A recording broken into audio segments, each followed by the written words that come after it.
welcome to Kent Tonight on KMTV. I'm Louisa Britton. Coming up in the programme, man's body found in field, hospital surgery ban named longest in history, and Kelly gets backing from film star.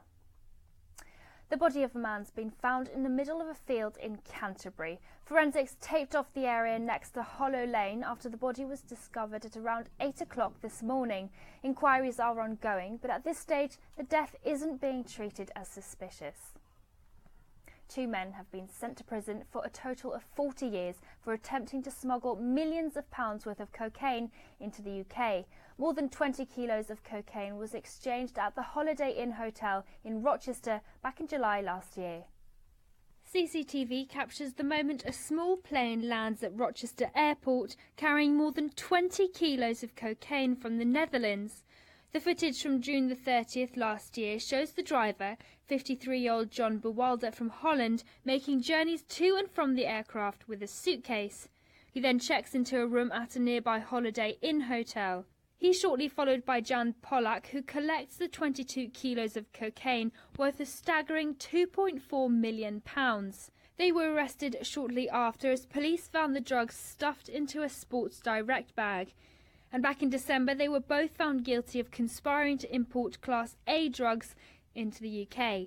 Although 61-year-old Pollack denied knowing the packages contained illegal drugs and claimed he'd been asked to deliver the package by an unknown man in London, today he was sentenced to 17 years in prison.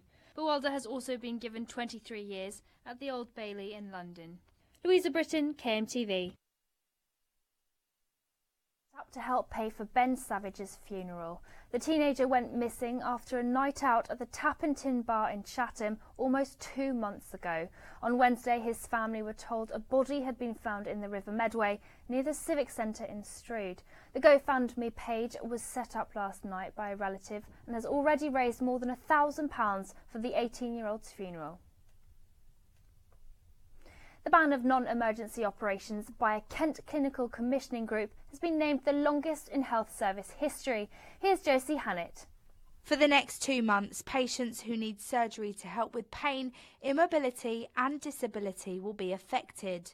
The group's so short for cash, patients predominantly at the Maidstone and Tunbridge Wells Trust will have to wait until April for surgery, including hip replacements and knee operations.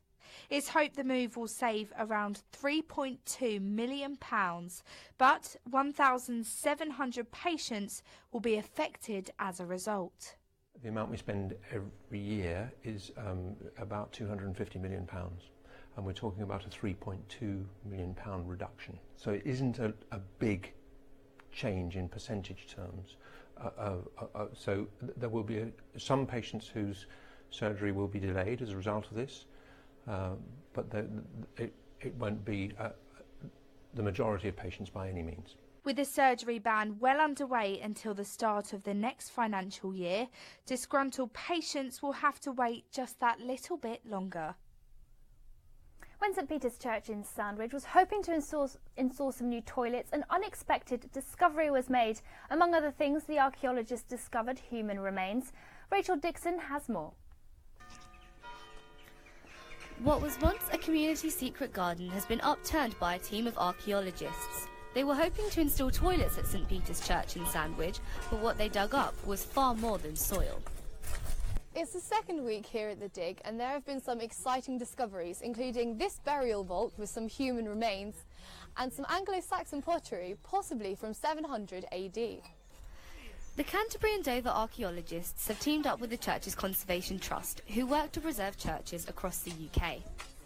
We care for those buildings and we really promote them to bring them back to the local communities. They are sort of places of meditation, but they're also very lively community centres. We always try to engage with the local communities in a variety of ways, and we thought that this was a great opportunity for the community to get involved. But because at least 12 identifiable graves have been discovered, the Trust cannot build over them. The area, which would have been used for tourist facilities, will be converted back into a secret garden. Some people were very opposed to the idea of converting part of it for a loo, but quite frankly, the whole issue of a loo is a good one to keep the church being used by local public and visitors.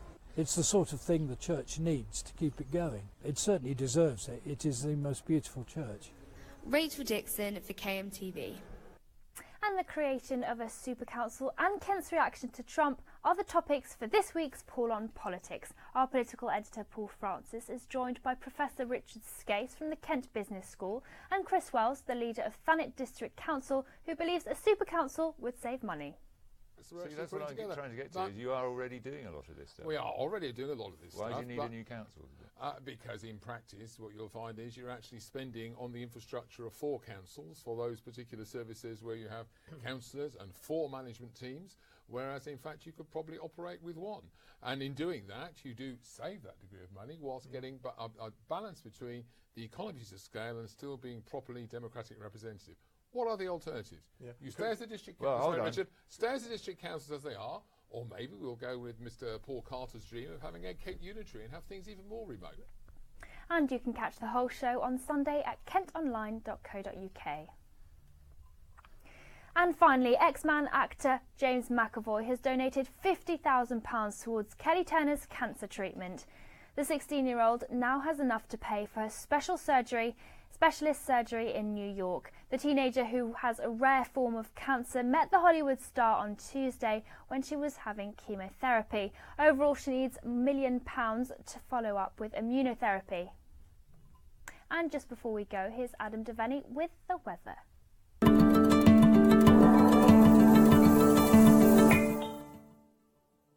Tonight we'll be expecting strong winds across Kent from the southeast. Despite this, temperatures will be well above zero, reaching a high of 7 degrees Celsius. Strong winds will continue throughout the night to the early hours of tomorrow morning. It's going to be a wet start to the weekend in most places, but will dry up on Sunday. It will be cloudy, but temperatures will be fairly constant, settling at 7 or 8 degrees Celsius.